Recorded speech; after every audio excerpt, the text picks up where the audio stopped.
Di ba? 2 line pa siya.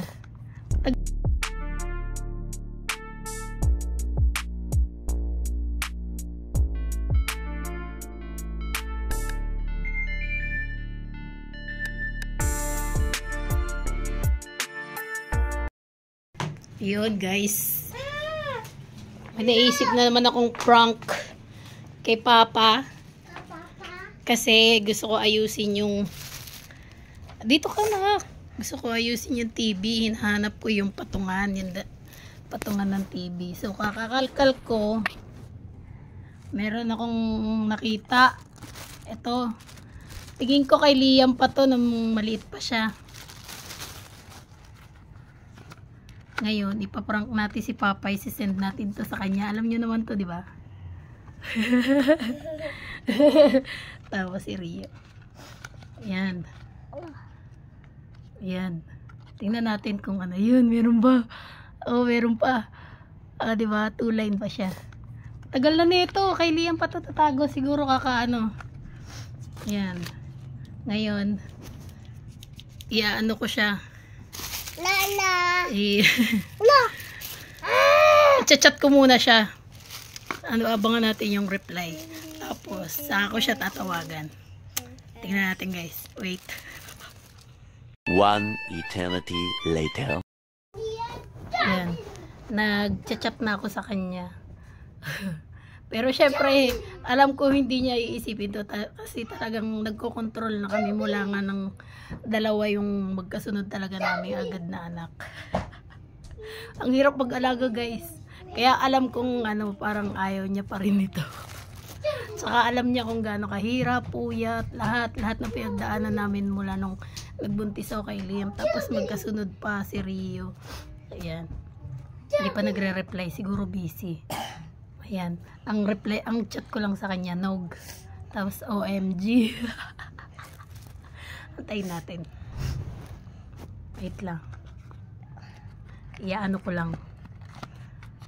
Pipicturean ko na. Pasa. Maingay na. Ayan, kita nyo guys. Pipicturean ko siya. Sisend ko kay Nasar.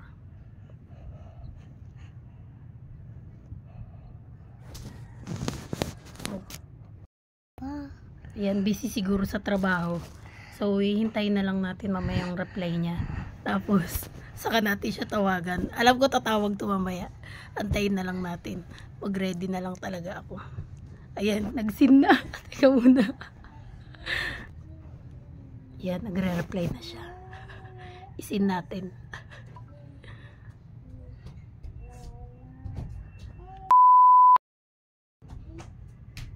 Huh?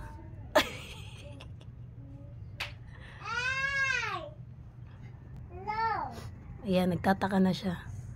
Sabi niya, kay Liam nga daw yun. Sabi ko, ha? Sabi niya, anong ha? Kabibili ko lang nito, sabi ko sa kanya.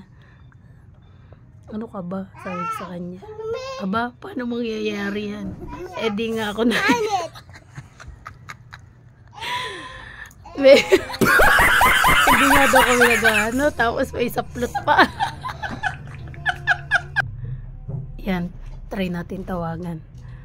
Tingnan natin anong reaksyon niya.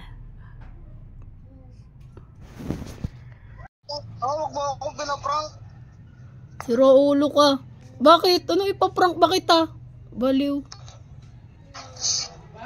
Kamugulo, nasa trabaho ako. Baliw. Binaba, busy sila. Ayun. Busy sila sa trabaho guys. Abangan na lang natin mamaya pagka hindi na siya busy. Tatawag yan, promise, tatawag yan mamaya. Sabihin ko na lang, i-chat ko siya. Tawag ka na lang mamaya pag di ka na busy. Ayun, abangan natin mamaya guys. Yan lang, bago natin sabihin na ano nga. It's a prank! The next day. Liam? Ayun.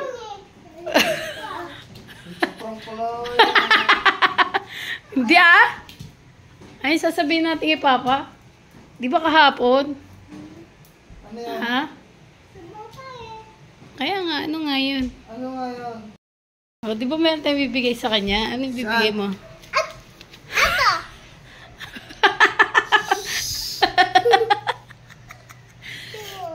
Isa O, bigay mo na. Bigay mo sa kanya. Anong prank? Open mo.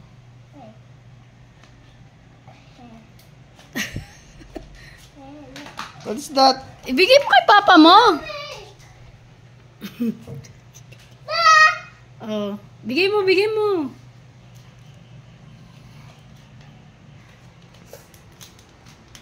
Ano to? Ato. Ano sasabihin mo kay papa mo? Thank you. Hindi, ano bibigay? Ano sasabihin mo sa kanya? Ano sasabihin mo sa kanya? Di ba ano sasabihin mo sa kanya? Ato. Ano nga yan? Thank you. Thank you. Di ba ano sasabihin mo? Ano sasabihin mo kay papa? Libe. Libe yan eh. Baby. Baby to? Libe yan eh. Ano sasabihin mo? Isa pang to eh. Prang eh. Isa prank! Kaso nabisto na, ang daldal mo. Di marunong. Ang daldal, di marunong mag-ano. Mahina yung ano mo. Mentor mo. Mentor. Sabi agad, nagkukwento pa lang. Isa pang. Pag yan na! Paano masabi kay Liam yun? Sabi na yung pito yung kay Liam. Oo. Kasi nakita ko yung dalawang guhit. Mukhang makulit talaga. Makulit talaga nung paglabas. Sa guhit pa lang, kita mo na kung gaano kakulit ang bata. Yan, it's a prank guys. Pero, it's failed. Kasi dahil kay Liam, madaldal si Liam. Isa pang ka. Pang. Sinabi niya na agad na na prank.